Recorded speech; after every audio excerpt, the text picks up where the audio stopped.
Hello students, welcome to Mangala tutorials. मैं महेंद्र मंगला। आज हम इंडियन इकोनॉमिक डेवलपमेंट में फर्स्ट चैप्टर करेंगे। चैप्टर का नाम है Indian economy on the eve of independence. तो टॉपिक को स्टार्ट करने से पहले आप लोगों से रिक्वेस्ट है, अगर आप मेरे चैनल पर फर्स्ट टाइम आए हैं तो आप प्लीज़ इसको सब्सक्राइब कीजिए, लाइक और शेयर कीजिए। ये मुझे मोटिवेट करेगा नए वीडियोज़ बनाने के लिए। सो स्टार्ट करते हैं। सबसे पहले हम बात करते हैं इंट्रोडक्शन। जब हम बात करते हैं इंट्रोडक्शन की, तो जो हमारी इंडियन इकोनॉमी कैसी थी, कब, जब हमारा कंट्री इंडिपेंडेंट हुआ। तो अगर हम कहें कि उस टाइम हमारी इकोनॉमी काफ़ी बैकवर्ड थी, तो उसका रीज़न केवल ये नहीं था कि उसी दिन बैकवर्ड हुई थी। उसका जो रूट था वो कहाँ था?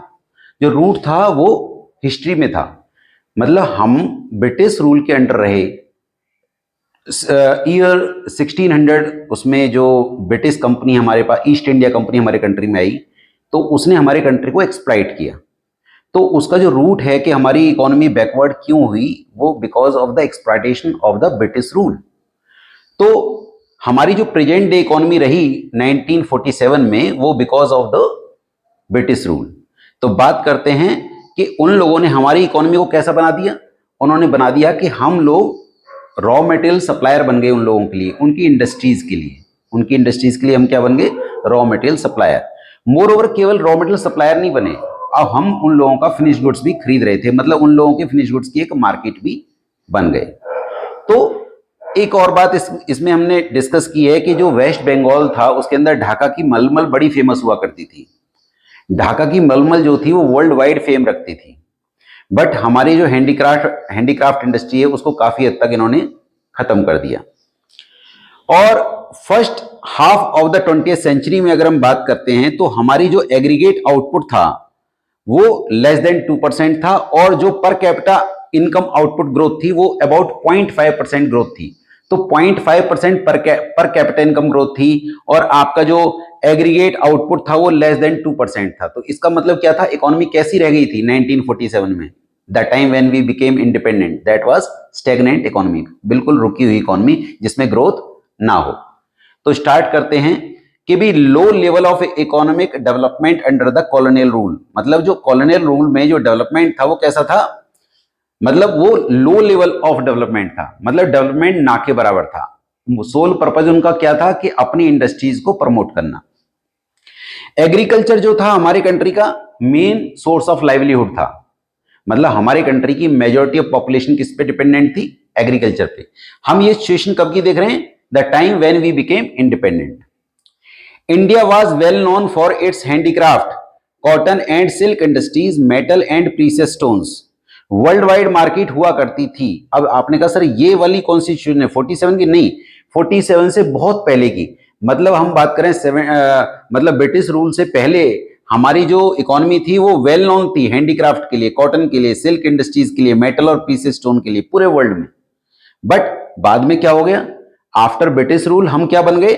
Supplier of raw material and consumer of finish goods. मतलब उन लोगों के लिए रॉ मटेरियल सप्लाई करते थे। एक एग्जांपल है जैसे इंडिगो। इंडिगो मतलब जो उनके क्लोथ्स को कलर करने के लिए, जो टेक्सटाइल इंडस्ट्री के लिए एक कलर करने के लिए इंडिगो जो थी, उसकी जो एग्रीकल्चर वो कराते थे हमारे कंट्री में। Estimates of Indian national and per capita income जो था, वो पहली बार जो हमारे कंट्री में किया गया वो दादा भाई नौरोजी ने किया, विलियम डिग्बे ने किया, और we K R V Roy ने किया। जो पहला estimate of per capita income हमारे कंट्री में किया गया, ये बहुत इंपॉर्टेंट है, ध्यान रखिएगा। First estimate of India's national and per capita income first done by. तो इसमें we K R V Roy का जो जो एस्टिमेट था उसको सबसे ज्यादा सिग्निफिकेंट माना गया। किसका? ये याद रखिएगा, the estimate done by V K R V Roy जो है वेरी सिग्निफिकेंट, वो सबसे ज्यादा सिग्निफिकेंट माना गया। जो कि एस्टिमेट था किसका? पर कैपिटा इनकम एस्टिमेट था। तो वैसे तो दादा भाई नौरोजी ने भी किया, पर सबसे ज्यादा ये वाला फेमस माना गया। नेक्स्ट टॉपिक हम बात करेंगे एग्रीकल्चर सेक्टर का। था कैसा था एग्रीकल्चर सेक्टर? था स्टैग्नेशन। स्टैग्नेशन का मतलब क्या होता है? रुक जाना। जैसे आपने देखा होगा पानी कहीं रुक जाता है तो उसमें काई आ जाती है। तो ऐसे ही हमारी इकोनॉमी कैसी थी? स्टैग्नेंट थी। इसीलिए मैंने बोला था जो पर कैपिटा इनकम ग्रोथ था वो अबाउट 0.5% था, और एग्रीकल्चर आउटपुट था लेस देन, जो ग्रोथ थी लेस देन 2%। मतलब ना तो एग्रीकल्चर सेक्टर में ग्रोथ थी एग्रीगेट आउटपुट में, ना ही पर कैपिटा इनकम में ग्रोथ थी, 0.5% की अबाउट ग्रोथ थी। अबाउट जो आपका जो इनकम थी वो अबाउट 230 रुपीज पर ईयर थी, जो इनकम थी पर पर्सन इनकम। तो अब हम बात करते हैं कि जो हमारी जो एग्रीकल्चर की प्रोडक्टिविटी भी कम थी और प्रोडक्शन भी कम था। मतलब एग्रीकल्चर में जो हम आउटपुट कर रहे थे वो तो कम था ही था, साथ में जो प्रोडक्टिविटी थी पर हेक्टेयर प्रोडक्शन दूसरे कंट्रीज के कंपैरिजन में काफी कम था। 85% of the population lived in villages. जब हमारा कंट्री इंडिपेंडेंट हुआ उस टाइम हमारी जो टोटल पॉपुलेशन का 85% कहां पे था? विलेजेस में। और जो लैंड सेटलमेंट सिस्टम था अंडर जमींदारी सिस्टम। अब ये जमींदारी सिस्टम क्या था? जमींदार जो थे उनको जमीनों का मालिक बनाया गया था अंडर ब्रिटिश रूल। तो उनको एक लैंड सेटलमेंट, जो उनका जो रेवेन्यू सेटलमेंट सिस्टम था उसके अंदर उनको एक पर्टिकुलर डेट तक उनको जो लगान है वो गवर्नमेंट के पास खजाने में जमा करना पड़ता था। अगर वो ऐसा नहीं कर पाते थे तो उनको उनका जो जमींदारी थी वो कैंसिल कर दी जाती थी। तो उनको किसी भी कीमत पर लगान वसूल करना होता था किसानों से, टेनेंट से। तो जो ये सिस्टम था जमींदारी सिस्टम, ये बहुत ज्यादा एक्सप्लॉइटेटिव था। और मोर ओवर जब वो वसूल करते थे लगान, वो एक पर्टिकुलर अमाउंट ब्रिटिश गवर्नमेंट को देते थे, बट फिर ब्रिटिश गवर्नमेंट उनको अलाउ करती थी कि वो जितना चाहे लगान वसूल कर सकते हैं। तो इससे जो टेनेंट था उसका कोई इंटरेस्ट नहीं था कि वो ज्यादा आउटपुट करे, उसके अंदर कुछ मॉडिफिकेशंस करे, कुछ इंप्रूवमेंट करे, क्योंकि उसको पता है मैक्सिमम जो पोर्शन है वो लगान में चला जाएगा। और लो टेक्नोलॉजी थी, टेक्नोलॉजी तो ना के बराबर थी, इरिगेशन फैसिलिटीज नहीं थी। और उनको कॉमर्शलाइजेशन की बात की गई, उनसे कहा गया कि आप वो प्रोड्यूस कीजिए जो हमें चाहिए, जो हमारे लिए रॉ मटेरियल का काम करे। जैसे जूट की बात करें या इंडिगो की बात करें, तो रबड़ की बात करें, तो बहुत सारी ऐसी चीजें जो उनके लिए एज रॉ मटेरियल काम करती थी। उन्होंने बोला कि आप फूड क्रॉप से किधर चले जाइए? कैश क्रॉप की तरफ। ये मतलब अच्छा, अब जब फूड क्रॉप की कमी हो जाएगी तो क्या होगा? फेमाइंस आएंगे, खाने की कमी हो जाएगी कंट्री में। बट उनको इससे कोई मतलब नहीं था, उनको मतलब था कि भी हमारा कंट्री का जो इंडस्ट्रीज है वो प्रमोट हो, आगे बढ़े। Talk about industrial sector. तो इंडस्ट्रियल सेक्टर में सबसे इंपॉर्टेंट वर्ड है systematic deindustrialisation. Systematic deindustrialisation का मतलब है कि हमारी इंडस्ट्रीज को धीरे धीरे धीरे धीरे खत्म कर देना। आपने कहा सर ये कैसे खत्म होगी? देखो, जब हमारा रॉ मटेरियल वहां जाता था ब्रिटेन में, तो उसको ड्यूटी फ्री करते थे ताकि उनकी इंडस्ट्रीज को सस्ता रॉ मटेरियल मिले। क्या मिले? सस्ता रॉ मटेरियल मिले। और जब उनका फिनिश गुड्स यहाँ आता था तो वो ड्यूटी फ्री, मतलब हमारा रॉ मटेरियल वहां गया ड्यूटी फ्री, उनका फिनिश गुड्स यहाँ आया ड्यूटी फ्री। तो इसका मतलब हमारा रॉ मटेरियल उनके कंट्री में जब एंटर करेगा तो कैसे करेगा? सस्ता। और जब उनका फिनिश गुड्स हमारे यहाँ आएगा तो कैसा आएगा? सस्ता। बट जब हमारा फिनिश गुड्स, जो हमारे हैंडीक्राफ्ट इंडस्ट्रीज थी, उसका जो हमारा फिनिश गुड्स वहां जाता था ब्रिटेन में, तो उसके ऊपर हैवी ड्यूटीज लगाते थे ताकि वो इतना एक्सपेंसिव हो जाए कि उनके कंट्री में जब वो एंटर करे तो वो बिक ना पाए। अब हुआ क्या कि जो हमारे जो फिनिश प्रोडक्ट्स थे, जो हमारी डोमेस्टिक इंडस्ट्रीज प्रोड्यूस कर रही थी, वो हमारे कंट्री में भी नहीं बिक पाया। क्यों? क्योंकि उसका जो कंपटीशन था वो किसके साथ थे? मशीन मेड गुड्स के साथ। मोर ओवर जो आर्टिजन्स थे उनकी हेल्प राजा लोग करा करते थे। अब राजाओं के दरबार ही खत्म हो गए, तो आर्टिजन्स की हेल्प जो वहां से हो जाती थी वो भी नहीं होने हुई। इसके अलावा जो हमारे जो हैंडीक्राफ्ट थे जो फॉरेन में बिकते थे, क्योंकि उन पे इतनी हैवी ड्यूटीज इंपोज की गई कि वो फॉरेन में भी नहीं बिके, क्योंकि वो महंगे हो गए, और अपने कंट्री में इसलिए नहीं बिक पा रहे कि उनका मशीन मेड गुड्स के साथ जो कंपटीशन छिड़ गया। और जो फॉरेन के जो मशीन मेड गुड्स आते थे वो थोड़े फिनिशिंग में ज़्यादा अच्छे होते थे, और फिर शो ऑफ की वजह से लोग उनको ज़्यादा खरीदते थे। तो इस वजह से हमारी इंडस्ट्रीज जो है उन्होंने बंद नहीं की, उन्होंने ये नहीं कहा कि इन्हें बंद करो, उन्होंने ऐसा कर दिया कि वो अपने आप ही बंद हो जाएं। That is what called systematic deindustrialisation. But धीरे धीरे धीरे धीरे हमारी जो इंडस्ट्रीज है वो धीरे धीरे जो फर्स्ट वर्ल्ड वॉर और सेकेंड वर्ल्ड वॉर के बाद धीरे धीरे ग्रो करने लगी। उनका जो ग्रोथ था वो ब्लीक था, बहुत धीरे था, स्लो था। अब जैसे एग्जांपल है टिस्को जो है, Tata iron and steel company जो एस्टेब्लिश हुई, दैट इज इन ईयर 1907 में वो एस्टेब्लिश हुई। वैसे इंडस्ट्रियल सेक्टर की बात करें तो उन्होंने रेलवेज, पोर्ट एंड कम्युनिकेशन जैसे टेलीग्राफ वगैरह डेवलप किया, बट अगेन उसका भी जो मेन मोटिव था वो अपने बेनिफिट के लिए था, अपनी इंडस्ट्रीज को प्रमोट करने के लिए था। तो that is talk about industrial sector.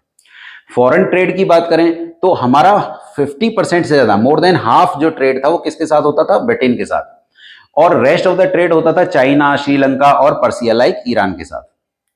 Export में सरप्लस था। एक्सपोर्ट सरप्लस का मतलब क्या है, हमारे एक्सपोर्ट ज्यादा थे और इंपोर्ट्स कम थे। आपने कहा ये तो बहुत अच्छी बात है, आज तक हमारे इंडिपेंडेंस के बाद कभी ऐसा नहीं हुआ कि हमारे एक्सपोर्ट ज्यादा हो और इंपोर्ट कम हो, कभी ऐसा नहीं हुआ।